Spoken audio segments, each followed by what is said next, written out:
কেরামের সোহবত, আলেম উলামায়ে কেরামের সোহবত যদি তোমার কাছে শ্রেষ্ঠ হয়, তাহলে তোমাকে আমি রব্বুল আলামিন একটা পুরস্কার দিব। শোনো, লা তাকনাতু মির রাহমাতিল্লাহ, তোমরা আল্লাহর রহমত থেকে নিরাশ হও না। ইন্নাল্লাহা ইয়াগফিরু যুনুবা জামিআ, পাহাড় পরিমাণ গুনাহ নিয়ে যদি আমি আল্লাহর দরবারে আসো, আমি আল্লাহকে আল্লাহ বলে ডাক দাও, আমি আল্লাহকে রহিম রহমান বলে ডাক দাও, আমি আল্লাহর কুদরতি কদমে জোশ মেরে যাই, আমি আল্লাহ তখন আমার ওই নাফরমান বান্দাকে, আমার ওই পাপাচার বান্দাকে আমি আল্লাহ ক্ষমা করে দেই। জোরে বলুন সুবহানাল্লাহ। মুআজ্জিজ মুকাররম, ওই গুনাহগুলো ক্ষমা পেতে হলে এই যে আজকে দরবারে আসলাম, হাতিরবন্ধ পাক দরবার শরীফের মধ্যে, এখানে আসলে আমাদের কলব পরিবর্তন হবে, কলবের ময়লা পরিষ্কার হবে। আমরা যখন গুনাহ করতে করতে, পাপাচার করতে করতে আমাদের কলবটাকে ময়লা যুক্ত করে ফেলি, তখন আমার আল্লাহকে যদি বলি, আল্লাহ আমি তো অনেক গুনাহ করেছি, আমি অনেক অন্যায় করেছি, আমার এখন এই অপবিত্র আত্মা, কুপবিত্র আত্মাকে, আমার এই নফসকে আমি কি করব, আমি কি করব, কোন দিকে নিয়ে যাব? আমার আল্লাহ রাব্বুল আলামিন বলে, তোমার এই নফসকে পরিষ্কার করার জন্য আমি তোমাদেরকে জানিয়ে দেই, তোমাদের এই নফসকে পরিষ্কার করার জন্য, তোমাদের আত্মাকে পরিষ্কার করার জন্য এমন একটা কাজ রয়েছে, আমি আল্লাহ তোমাদেরকে জানিয়ে দেই। আলা বিজিক্রিল্লাহি তাতমাইন্নুল কুলুব। ও দুনিয়ার জগতের মানুষ শোনো, তোমাদের কলবের ময়লাকে পরিষ্কার করতে চাইলে আমি আল্লাহর জিকিরই তোমাদের জন্য যথেষ্ট। জোরে বলুন সুবহানাল্লাহ। ওই আল্লাহর জিকির আমরা করতে চাই কি চাই না? আমরা একটু মহব্বত আল্লাহর জিকির করি। আল্লাহ আল্লাহ আল্লাহ আল্লাহ আল্লাহ আল্লাহ আল্লাহ আল্লাহ আল্লাহ আল্লাহ আল্লাহ আরো জোরে আল্লাহ আল্লাহ আল্লাহ, জবান খুলে আল্লাহ আল্লাহ আল্লাহ আল্লাহ আল্লাহ আল্লাহ আল্লাহ আল্লাহ আল্লাহ আল্লাহ আল্লাহ আল্লাহ আল্লাহ আল্লাহ আল্লাহ আল্লাহ আল্লাহ আল্লাহ আল্লাহ। মুর্শিদ মুর্শিদ কইরা আমার ঘুমাছে না নয়নে, আমাকে ভুলিবা গো মুর্শিদ কে মনে। মাশাআল্লাহ আল্লাহ আল্লাহ আল্লাহ আল্লাহ আল্লাহ আল্লাহ আল্লাহ আল্লাহ। মুর্শিদ মুর্শিদ কইরা আমার ঘুমাছে না নয়নে, আমাকে ভুলিবা গো মুর্শিদ কে মনে।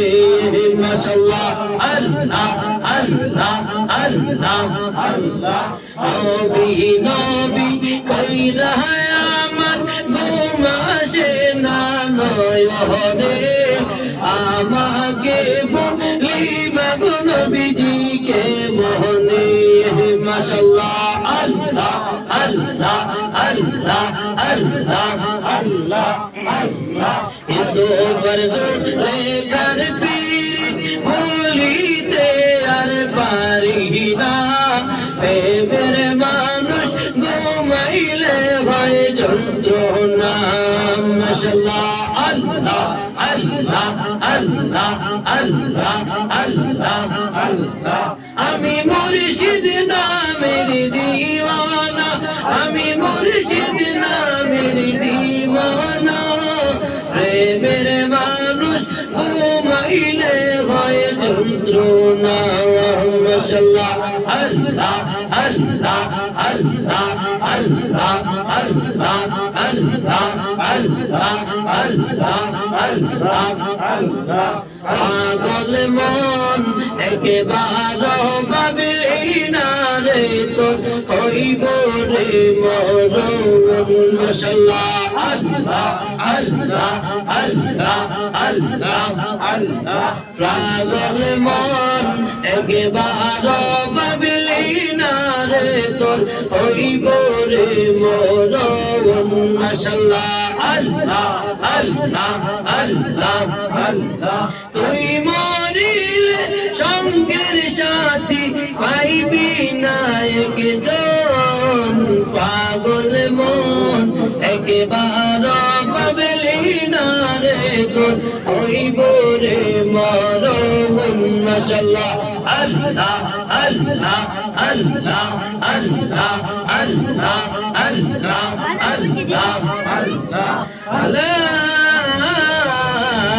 ইলাহা ইল্লাল্লাহ মুহাম্মাদুর রাসূলুল্লাহ সাল্লাল্লাহু তাআলা আলাইহি ওয়াসাল্লাম জিকির করলাম কার আল্লাহর জিকির করলে খুশি হয় কে তাই আমরা সব সময় জিকির করতে রাজি আছি না নাই সব সময় জিকির করবেন কলবের ময়লা দূর হবে কলব পরিষ্কার হবে দিলের খোরাক হচ্ছে রূহের খোরাক হচ্ছে আল্লাহর জিকির সমস্ত কিছুর এক খাদ্য রয়েছে রিজাউল কলবি জিকিরিল্লাহ কলবের খাদ্য হচ্ছে আমার মাওলার জিকির জোরে বলুন সুবহানাল্লাহ আল্লাহ আমাদেরকে সর্ব অবস্থায় আল্লাহর জিকির রাসূলুল্লাহর দুরূদ শরীফ পড়ার তৌফিক দান করুন সকলে বলুন আমিন মুআজ্জাজ মুকাররম মুসলিয়ানে কেরাম আমি আর সামান্য কয়েকটি কথা বলবো তওবার ব্যাপারে আল্লাহ রাব্বুল আলামিন বলছে আমার বান্দা যদি পাহাড় পরিমাণ গুনাহ নিয়ে আমার কাছে চায় আমি রব্বুল আলামিন তার গুনাহকে ক্ষমা করে দিব আল্লাহর নবী দু জাহানের বাদশা নবী কামলিওয়ালা নবী সরকার মদিনা রহমাতুল লিল আলামিন নবী বলে ও আমার গুনাহগার উম্মতেরা তোমরা শোনো আমি নবীর কোনো গুনাহ নাই আল আম্বিয়া মাসুম নবীগণ হচ্ছে নিষ্পাপ নবীদের কোনো গুনাহ নাই যে কেউ বলবে নবীরা গুনাহ করেছে অথবা নবীদের কোনো গুনাহ আছে আমার নবী বলে তাদের ঈমান নাই যারা নবীর ব্যাপারে ও ধারণা করবে আমার নবী বলে তাদের ঈমান নাই যারা নবীর ব্যাপারে ধারণা করবে অথচ আমার নবী রাহমাতুল লিল আলামিনের কোনো গুনাহ নাই তাহলে যার গুনাহ নাই তার তো ইস্তেগফারের কোনো দরকার নাই কিন্তু আমার নবী হাদিসে মুবারকে পাওয়া যায় দৈনিক 70 বার অথবা 100 বার আমার নবী তওবা ইস্তেগফার করতেন কারণ হলো আমার নবী উম্মতের জন্য শিক্ষামূলক একটা ব্যবস্থা করে দিলেন আমার নবী বুইস্তু মুআল্লিমান আমার নবী বলে আমি এই দুনিয়ার জমিনে তোমাদের জন্য শিক্ষক হয়ে এসেছি আমার শিক্ষক হচ্ছে আমার রব্বে করিম আর আমি নবী যেহেতু শিক্ষক হয়ে এসেছি তোমরা সবাই আমার ছাত্র আমি তোমাদেরকে শিক্ষা দেওয়ার জন্য আমি তোমাদেরকে ইস্তেগফার করে জানিয়ে দিলাম যদি কিছু শিখতে হয় ওস্তাদের কাছে যেতে হবে যদি কোনো কিছু শিখতে চাও আলেম ওলামায়ে কেরামের কাছে যেতে হবে যদি তরিকতের পথ পেতে চাও নাজাতের পথ পেতে চাও নাজাতের তরিতে উঠতে চাও আল্লাহর ওলির দরবারে আসতে হবে আল্লাহর ওলিদের দরবারে আসতে হবে যদি আল্লাহর ওলিদের দরবারে যাও সেখান থেকে তোমাকে যে প্রেসক্রিপশন দিবে ওই প্রেসক্রিপশন অনুযায়ী তুমি যদি তোমার জীবনটাকে গঠন করতে পারো রে যুবক তাহলে তোমার জীবন পরিবর্তন হয়ে যাবে আমার নবী শিক্ষা দিয়েছে তোমরা দৈনিক তওবা করো ইস্তেগফার করো চতুর্থ মাযহাব হচ্ছে চারটি হানাফি শাফি মালিকি হাম্বলি হযরত ইমাম আহমদ ইবনে হাম্বল রাদিয়াল্লাহু তাআলা তিনি এমন একজন হাদিসের বিশারদ ছিল তিনি যখন হাদিস সংগ্রহ করার জন্য যাচ্ছিলেন আমার নবী বলছে বাল্লিগু আন্নি ওয়ালাউ আয়া। ও দুনিয়ার জমিনের মানুষেরা তোমরা শোনো, আল্লাহ তোমরা যদি এই দুনিয়ার জমিনে আল্লাহর একটি কোরআনুল কারীমের আয়াত জানো, একটি হাদিসে মুবারকা জানো, এই হাদিসে মুবারকা মানুষের মাঝে পৌঁছে দাও। আমি নবী তোমাদেরকে আদেশ করলাম। ইমাম মালিক রাহমাতুল্লাহি আলাইহি হাদিসের খেদমত করত, হাদিস সংগ্রহের জন্য অনেক দূরে যাচ্ছিলেন, অনেক সব দূরে সফরে বের হয়ে গেলেন। সফরে বের হওয়ার পর প্রতি মধ্যে সন্ধ্যা গড়িয়ে আসলো। তিনি বলল, আমি লম্বা রাস্তা কিভাবে পার হব? লম্বা রাস্তা পার হতে হলে আমাকে তো যাত্রা বিরতি দিতে হবে, রাত্রিবেলা অবস্থান করতে হবে। রাত্রিবেলা তো আমাকে একটু অবস্থান করতে হবে কোন জায়গায়। খুঁজতে খুঁজতে একটা মসজিদের মধ্যে গেল। মসজিদে যাওয়ার পর মাগরিবের নামাজ আদায় করেছে। মাগরিবের পরে সালাতুল ইশার নামাজ আদায় করেছে। ইশারের নামাজ আদায় করার পর মসজিদের মুতাল্লিদিনাকে বের করে দিলেন। বের করে দেওয়ার পর বলল, আমি একজন মুসাফির মানুষ, আমার জন্য কি একটু থাকার জায়গা হবে না? বলে, না না, এই মসজিদে থাকার কোনো সিস্টেম নাই, আপনি চলে যান। ইমাম মালিক রাদিয়াল্লাহু তাআলা বিপদে পড়ে তারপর আল্লাহ শুকরিয়া আদায় করে হাঁটতে লাগলেন। দেখেন আল্লাহ রাব্বুল আলামিন কেমন নীলা খেলা খেলায়। হযরত ইমাম মালিক রাদিয়াল্লাহু তাআলা এমন একজন ব্যক্তি, ওই হাদিস বিশারদ, তিনি হাঁটতে হাঁটতে সামনে গেলেন। পথের মধ্যে একটা বাজার দেখতে পেলেন। দেখলেন যে বাজারের মধ্যে একজন রুটি বিক্রেতা শুধু রুটি বানায়, ইস্তেগফার করে, আস্তাগফিরুল্লাহ করে, আস্তাগফিরুল্লাহ করে, আস্তাগফিরুল্লাহ করে। এমনি করে তার কাছে যখন গেল, কি বলে, এ ভাই, আপনার কাছে কি একটু আশ্রয় হবে? আমি কি রাত্রটা আপনার কাছে থাকতে পারি? বলে, হ্যাঁ থাকতে পারেন, তাহলে কোনো সমস্যা নাই, আমি আপনার সাথে কথা বলি, রাত্রটাকে অতিক্রম করে দিব, এদিক দিয়ে আমার সময়ও কেটে যাবে, আর আমার আপনার সাথে একটু কৌশল বিনিময় হলো। ওই রুটি বিক্রেতা যখন দেখে রুটি বানায়, আস্তাগফিরুল্লাহ পরে, রুটি বেলে, সেটাও আস্তাগফিরুল্লাহ পরে, তাওয়ার মধ্যে রুটি দেয়, আস্তাগফিরুল্লাহ পরে, সেখান থেকে উঠায়, আস্তাগফিরুল্লাহ পরে, আবার রুটি বিক্রি করে, আবার আস্তাগফিরুল্লাহ পরে। বলে, যুবক, তোমার ঘটনা কি? এই ব্যক্তি আপনার ঘটনা কি জানতে চাই। আপনি সব কাজে কেন ইস্তেগফার, ইস্তেগফার, ইস্তেগফার এই শব্দটা আপনি উচ্চারণ করেন, কারণটা কি? বলে, আমি এই ইস্তেগফারের কারণে আল্লাহ রাব্বুল আলামিনের পক্ষ থেকে দুনিয়ার জমিনে এত কল্যাণ পেয়েছি যা বলে শেষ করা যাবে না, আর এত কল্যাণ থেকে মুক্তি পেয়েছি বলে শেষ করা যাবে না। তবে আল্লাহ আমাকে ইস্তেগফারের কারণে আমাকে মুস্তাজাবুদ দাওয়া বানিয়ে দিয়েছে। মুস্তাজাবুদ দাওয়া মানে যা দোয়া করে তাই কবুল হয়ে যায়, যা আল্লাহর কাছে চায় আল্লাহ দিয়ে দেয়। তখন বলল, আপনার সব দোয়া যেহেতু কবুল হয়, আমার জন্য দোয়া করেন। আর তিনি ডাক দিয়ে বলে, আমার সব দোয়া কবুল হয়, তবে একটা দোয়া আমার এই পর্যন্ত কবুল হয় না। বলে, আপনার ওই দোয়াটা কি?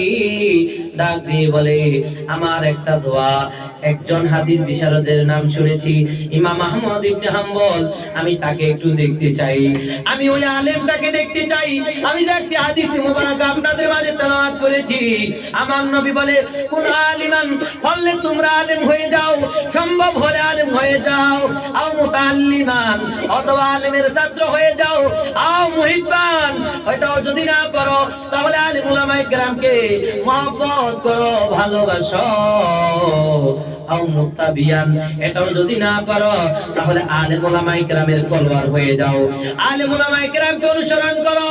আজকে দিন হাতির বন্ধ পাক দরবার শরীফে এসেছেন, জিনাকে অনুসরণ করার জন্য এসেছেন, জিনাকে ফলো করবেন, জিনার ফলোয়ার আপনারা হয়েছেন।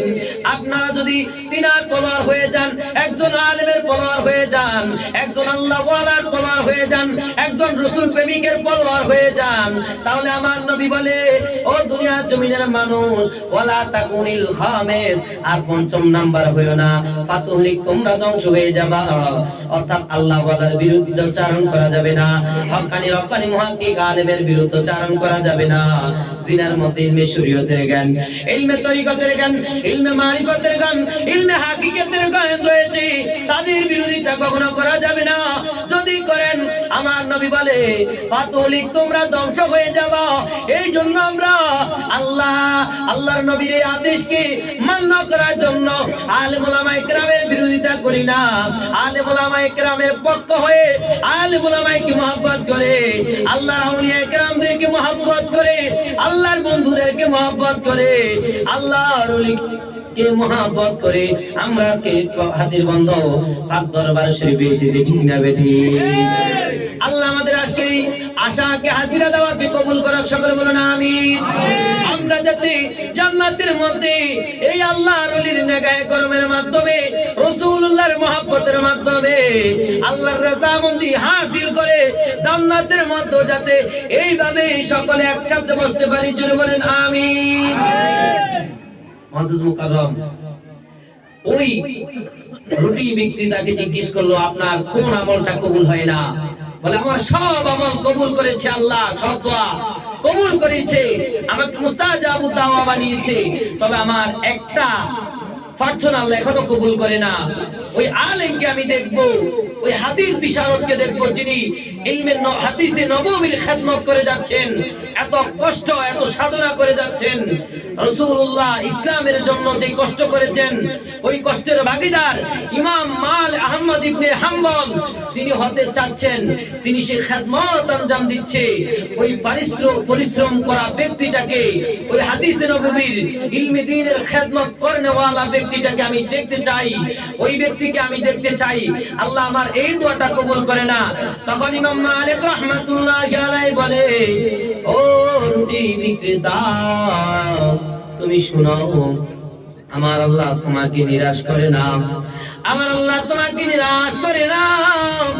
একটা চিৎকার দিয়ে জড়িয়ে ধরে বলে, ও যুবক, ও যুবক, ও রুটি বিক্রেতা তুমি শোনো, আমি হচ্ছি হযরতে আহমদ ইবনে হাম্বল। জোরে বলুন সুবহানাল্লাহ। দেখেন আমার নবী হাদিসে মুবারাকার মধ্যে বলেছেন, যে ব্যক্তি ইস্তিগফারের সাথে আধার মতো লেগে থাকবে আল্লাহ রাব্বুল আলামিন এক নম্বরে তার দুশ্চিন্তাকে দূর করে দিবে, তারপরে দুই নাম্বার হচ্ছে তার অবাধকে দূর করে দিবে, এবং কি তার ইবাদতের মধ্যে প্রশান্তি দিবে। আল্লাহ রাব্বুল আলামিন তাকে বালা মুসিবত থেকে হেফাজত করবে, এবং কি আল্লাহ রাব্বুল আলামিন তাকে জাহান্নাম থেকে মুক্ত করে জান্নাতের মধ্যে তার বাসস্থান করে দিবে। জোরে বলুন সুবহানাল্লাহ। শুধু তাই নয়, আমরা যে মাযহাবের অনুসারী, হানাফি মাযহাব, ফিকহ হানাফির পনেতা ইমামে আযম রাদিয়াল্লাহু তাআলা দিনের বেলায় হাদিসে নববী দরজ দিত, ইলমে শরীয়ত, ইলমে তরিকত, ইলমে মারিফত, তাসাউফের জ্ঞান শিক্ষা দিত। ছাত্রদেরকে যখন জ্ঞান শিক্ষা দেয়, ছাত্ররা বলে আজকে আমাদের উস্তাদকে আজকে একটু পরীক্ষা করব। কিভাবে পরীক্ষা করব? আমাদের উস্তাদ তো সারাদিন আমাদেরকে পড়ায়, রাতের বেলা তিনি কোন আমল করে আমরা একটু দেখবো।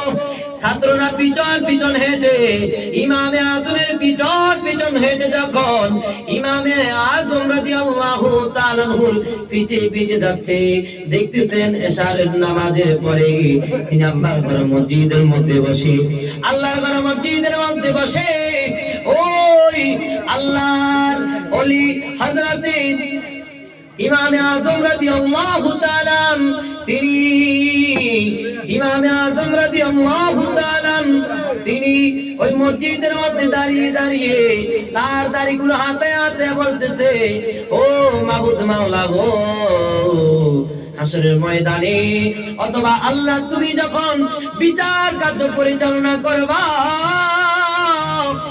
ওই বিচার কার্য পরিচালনা করার সময় আল্লাহ তুমি যদি আমি জালেম আবু হানিফাকে জান্নাতের অধিবাসী বানিয়ে দাও, আমাকে যদি জান্নাতি করে দাও, তাহলে আমি মানুষের কাছে কিভাবে মুখ দেখাইবো? মানুষ বলবে আল্লাহ জালিম আবু হানিফা যদি জান্নাত পেতে পারে, তাহলে আমরা কেন জান্নাত পাবো না? এমনি করে তিনি চোখের পানি ছেড়ে ছেড়ে আল্লাহর কাছে প্রার্থনা করে, অথচ তিনারা হচ্ছেন আল্লাহ রাব্বুল আলামিনের কাছে মকবুলিয়ত বান্দা। তিনাদের আমলে কোনো ত্রুটি নাই, তিনাদের খেদমতে কোনো ত্রুটি নাই, তিনাদের কোনো কিছুর মধ্যে ত্রুটি নাই। তিনারা যদি এমনি ভাবে ইস্তেগফার করে আল্লাহর ভয়ে তারা কান্না করতে পারে, তাহলে আমরা কি এর চাইতে কম করা উচিত না বেশি করা উচিত? জোরে বলেন। আরো বেশি করা উচিত। আল্লাহ আমাদেরকে ইস্তিগফার করার তৌফিক দান করুন। সকলে বলুন আমিন। মুআজ্জাজ মুকাররম মুসলিমিন کرام, আমার সময় আর অল্প কয়েক মিনিট আছে, তো এই একই বিষয়ের উপর আরো দুই একটি কথা বলে আমি শেষ করে দিব। মুআজ্জাজ মুকাররম মুসলিমিন کرام, এই ইস্তিগফার করলে আমার আপনার কি উপকার হবে? এই ইস্তিগফার করার কারণে অথবা আল্লাহর ওলির এই দরবারে আসার কারণে আমার আপনার কি উপকার হবে?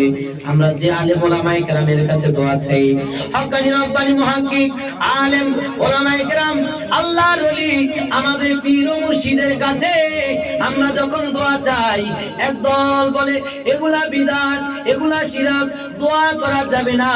আমার আল্লাহ তো বলছে উদুনি আস্তাজিব লাকুম। ও দুনিয়ার জমিনের মানুষেরা তোমরা শোনো, তোমরা আমার কাছে চাও, আমি আল্লাহ তোমাদেরকে দিব। হাদিস মুবারকের মধ্যে আমার নবী বলে, যে ব্যক্তি আল্লাহ রাব্বুল আলামিনের কাছে চায় আল্লাহ তার প্রতি খুশি হয়, যে ব্যক্তি আল্লাহর কাছে ক্ষমা চায় আল্লাহ তার প্রতি খুশি হয়। আর যে ব্যক্তি আল্লাহর কাছে চায় না, যে ব্যক্তি ইস্তিগফার করে না, দোয়া করে না, আল্লাহ তার প্রতি রাগান্বিত হয়। সেই জন্য আমরা আলেম ওলামায়ে কেরামের কাছে দোয়া নিতে আসি, হক্কানি রব্বানি বুজুর্গ আলেম দ্বীনের কাছে, আল্লাহর ওলিদের কাছে, আল্লাহ রাব্বুল আলামিনের মাহবুব বান্দাদের কাছে আমরা দোয়া নিতে আসি। আল্লাহর ওলি হযরত জুনায়েদ বাগদাদী রাদিয়াল্লাহু তাআলা আনহুর একজন মুরিদ, তিনি এসে বলে, হুজুর আল্লাহর ওলির দরবারে গেলে বেলায়েতের পাওয়ার দ্বারা আপনার কাশপকে খুলে দিলে আপনি কবরের মধ্যে কি হয় তা দেখতে পারবেন, আপনার মনে কি হয় আপনি তখন দেখতে পারবেন। অনেকে মনে করে যে এই যে আমাদেরকে আলেম ওলামায়ে কেরাম, হক্কানি রব্বানি আলেম ওলামায়ে কেরাম আল্লাহর ওলিগণ বেলায়েতের পাওয়ার দ্বারা আমাকে আপনাকে অনেক কিছু বলে দিতে পারে, মনের সংবাদ বলে দিতে পারে, বা অন্য কিছু বলে দিতে পারে।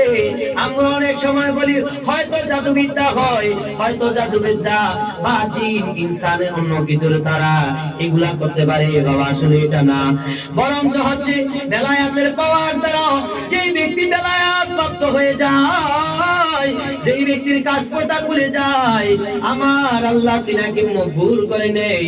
আর তিনার মাধ্যমে আল্লাহ রাব্বুল আলামিন এমন খেদমত নেয়, এমন কিছু প্রকাশ করে দেয়, মানুষের কাছে এগুলো আশ্চর্যজনক হয়ে যায়।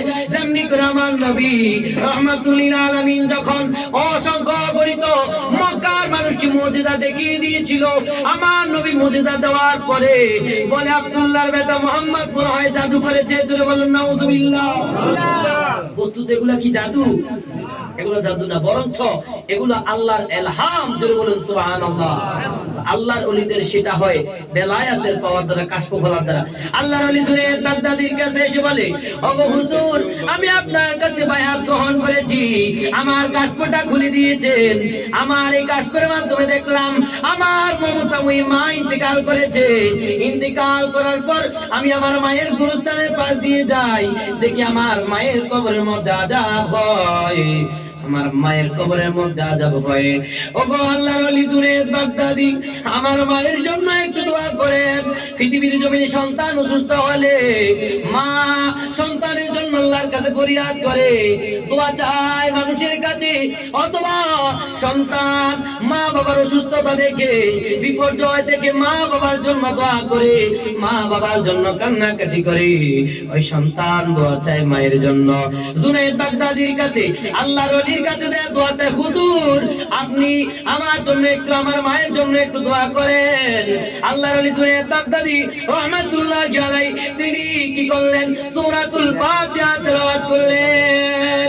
সূরাতুল ফাতিহা তেলাওয়াত করার পর সূরা ইখলাস তেলাওয়াত করে কোরআনুল কারীম কারিমের আয়াতগুলো তেলাওয়াত করেছে, আয়াতগুলো তেলাওয়াত করে আল্লাহর কাছে ফরিয়াদ করলো, আল্লাহ আপনার কাছে ফরিয়াদ করি, আমার এই আদনা গোলামটার, আমার এই মুরিদের মায়ের কবর আযাবটা আপনি বন্ধ করে দেন, আমার এই মুরিদের মায়ের কবর আযাবটা আপনি বন্ধ করে দেন।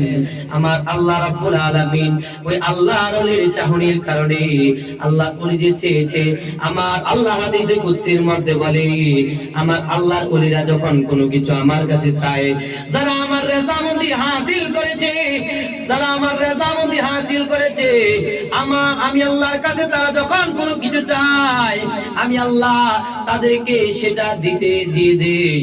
কারণ কি, আমি আল্লাহ তাদেরকে ফিরিয়ে দিতে লজ্জাবোধ করি। জোরে বলুন সুবহানাল্লাহ। এই কারণেই আমরা আল্লাহর ওলির দরবারের দিকে মুহতাজ হই এবং তিনাদের কাছে চাই একটু প্রার্থনা করার জন্য। তখন আল্লাহর ওলি জুনায়েদ বাগদাদি বলল, যাও হে মুরিদ, তোমার মায়ের গোরস্থানের পাশে দিয়ে আবার যাও। তখন তিনি আবার মায়ের গোরস্থানের পাশে দিয়ে আবার গিয়ে দেখলো তার মায়ের কবরটা হচ্ছে ফুল সজ্জায় সজ্জিত। জোরে বলুন সুবহানাল্লাহ। জান্নাতের বাগিচা হয়ে গিয়েছে। সেই জন্য আমরা আল্লাহর ওলির দরবারে আসব দোয়া নেওয়ার জন্য। শুধু তাই নয়, একটা হাদিসে মুবারাকা বলে আমি শেষ করে দিব। আমার নবী বলে, মিন উম্মাতুন মারহুমাতুন তাদখুলু কুবুরাহা বিযুনুবিহা ওয়া তাখরুজু লা যামবা লাহা। জোরে বলুন সুবহানাল্লাহ। ওয়া যালিকা লিইস্তিগফারিল মুমিনিনা লা যামবা লাহা। আমার নবী সরকারে মদিনা হাদিসে নববীর মধ্যে ইরশাদ করে, আমার নবী রাহমাতুল লিল আলামিন জানিয়ে দেয়, তোমরা শুনো, একজন মানুষ যখন অন্ধকার কবরে ঢুকে, তাদখুলু কুবুরাহা বিজুনুবিহা, অসংখ্য অগণিত পাহাড় সমপরিমাণ গুনাহ নিয়ে কবরের মধ্যে যায়, কিন্তু কবর থেকে উঠে, কবর থেকে নিষ্পাপ বেগুনাহ মাসুম হয়ে সে আল্লাহর জান্নাতের মধ্যে চলে যায়। জোরে বলুন সুবহানাল্লাহ। কারণটা কি? ওয়াযালিকা লিইস্তিগফারিল মুমিনিনা লা যামবা লাহা। আমার নবী সরকারে মদিনা হাদিসে মুবারাকার মধ্যে বলে, ওই যে আল্লাহর ওলিদের কাছে গিয়েছো, মুমিন বান্দাদের কাছে গিয়েছো, মাহফিলে গিয়েছো, হক্কানি রব্বানি মুহাক্কিক আলেমের দরবারে গিয়েছো, আউলিয়া কিরামের দরবারে গিয়েছো, সেখানে গিয়ে সবাই মিলে যখন দোয়া করেছো, মুমিন বান্দারা যখন একজন মানুষের জন্য দোয়া করলো, আল্লাহ রাব্বুল আলামিন ওই সময়ে ওই মানুষের যার জন্য দোয়া করে তার কবর আযাবটাকে আল্লাহ বন্ধ করে দেয়। জোরে বলুন সুবহানাল্লাহ। আল্লাহ রাব্বুল আলামিন আজকের আলোচনা থেকে আমাদেরকে আমল করার, আলেম ওলামায়ে কেরামের মহব্বত, আউলিয়া কেরামের সোহবত, রাসূলুল্লাহর মহব্বত, ভালোবাসা, আল্লাহ রাব্বুল আলামিনের ইবাদত বندگی ইস্তিগফার করে যাতে আমাদের জীবনকে রওনক করে আল্লাহ রাব্বুল আলামিনের এই দুনিয়ার জমিন থেকে অন্ধকার কবরে যেতে পারি, আল্লাহ সেই তৌফিক আমাদেরকে দান করুক। সকলে বলুন আমিন। আর জোরে বলুন আমিন। হাশরের ময়দানে যাতে আল্লাহর ওলির নিগাহে করমের মাধ্যমে রাসূলুল্লাহর ফয়জাতে হাশরের ময়দানেও যাতে আমরা আজকের এই মজলিসের মতো একসাথে থাকতে পারি, আল্লাহ আমাদেরকে কবুল করুক। সকলে বলুন আমিন। ওয়া আখির দাওয়ানা আলহামদুলিল্লাহি রাব্বিল আলামিন। আসসালামু আলাইকুম ওয়া রাহমাতুল্লাহি ওয়া বারাকাতুহু।